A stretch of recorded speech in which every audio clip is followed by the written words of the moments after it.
Hi guys, so Boris Johnson, who looked physically tired, he gave a speech to the Scottish Conservative Spring Conference.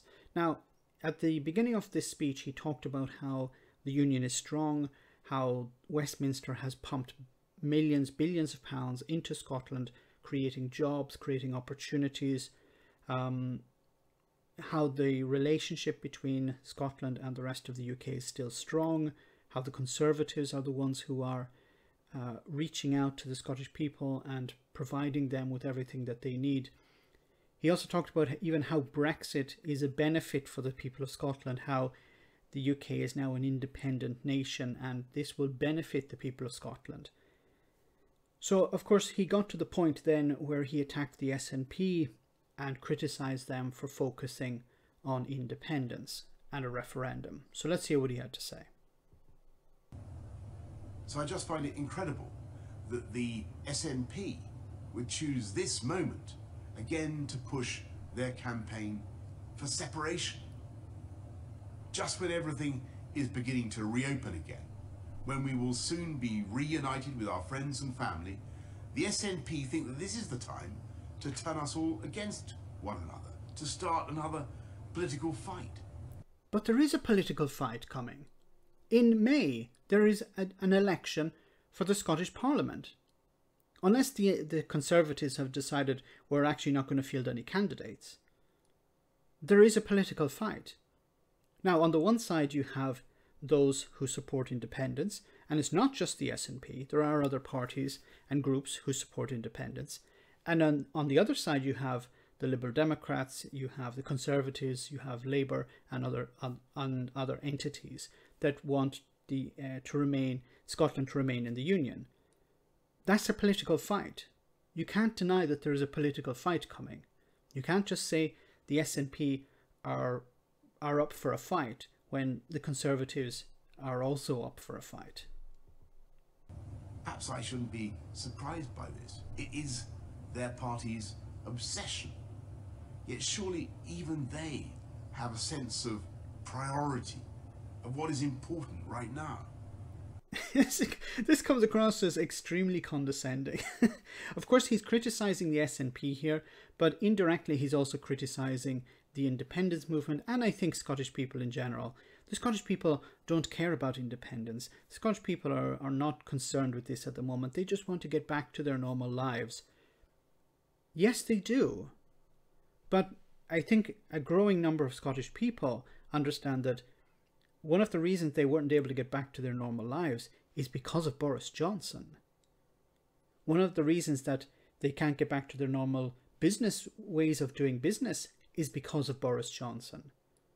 So when Boris Johnson comes along and says, you know, the SNP is holding you back and the SNP is creating these problems and the SNP is dividing people, I think he's barking up the wrong tree here.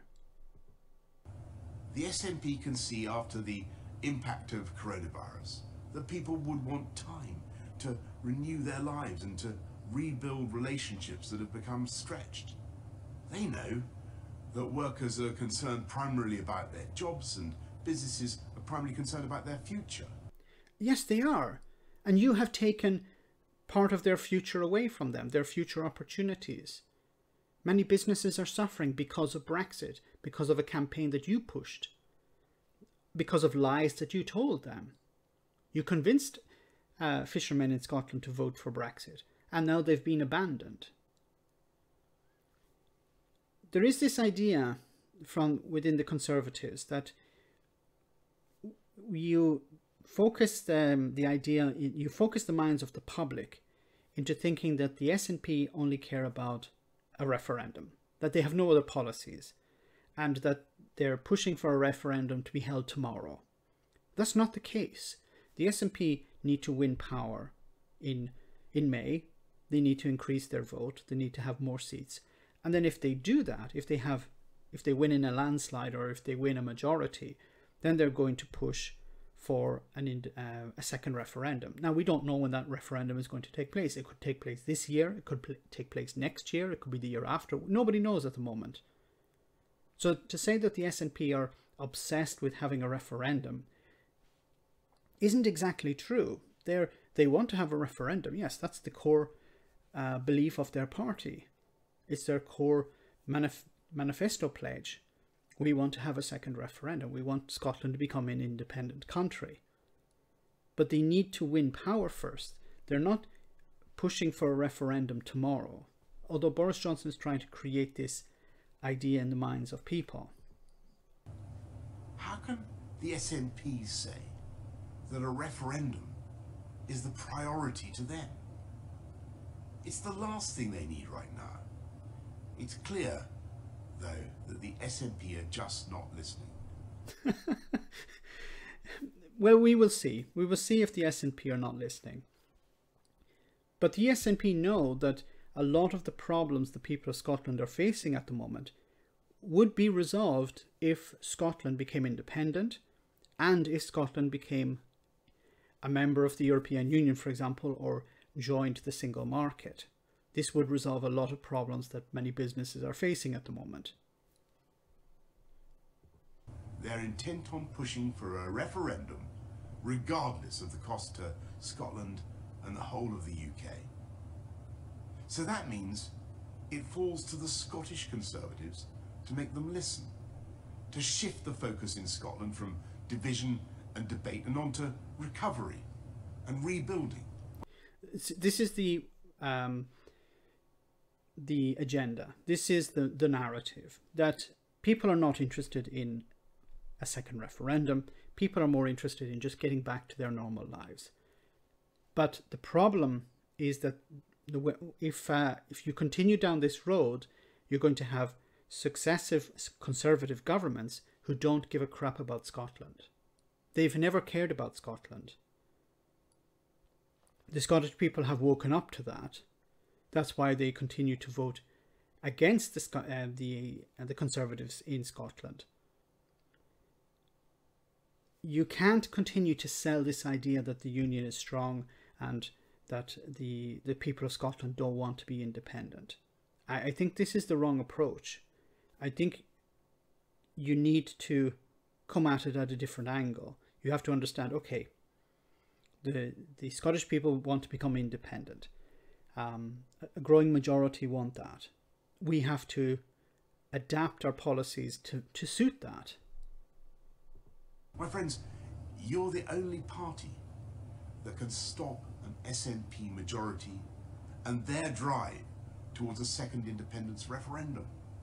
Labour are too weak and they frankly can't be trusted to stand up to the SNP.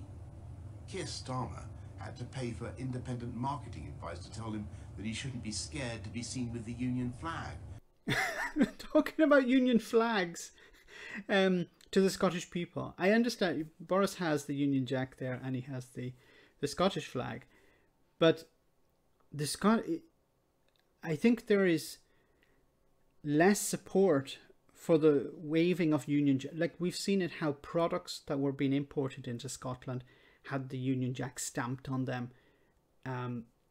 This is actually rubbing the Scots the wrong way. I don't think this is a sound policy. I think it actually drives more people towards independence. Because it's not reaching out, it's enforcing something. It's pushing people. It's trying to convince them that, you know, Scottish independence, Scottish nationalism, civic nationalism is something bad. And instead of coming to an understanding with the people of Scotland and saying, look, and I truly believe this would be a much better approach, saying to the people of Scotland, look, if you want to become independent, we respect that. But the door is always open if you ever want to return. I think that would be a much more diplomatic and pragmatic approach to dealing with Scottish independence. There is this attempt that I think this is the last roll of the die by the Conservatives to stop independence. There's an election coming up. Hopefully we can win a few seats. We can, of course, play up the idea that the SNP didn't win enough, or, you know, their level of support dropped. It will depend on the results, of course, and I think we have to wait and see. But the Conservatives have, this is their last roll of the die, and I think, frankly, it's not going to work out this time. You have the wrong person in charge. You have the wrong party in government. And I think the Scottish people are pretty much fed up with Westminster. Let me know in the comment section, guys, what you think. As always, your comments are greatly appreciated. Thanks a lot. I want to say a big thank you to all of my patrons. You ensure that this channel continues to exist. I'm eternally grateful for all of your support. If you join Patreon, you will receive instant access to our Discord server, where we have both audio and video chats. You can chat with me and other patrons, where we discuss important and non-important issues. Becoming a patron per month costs about the same as a large coffee, so why not check it out?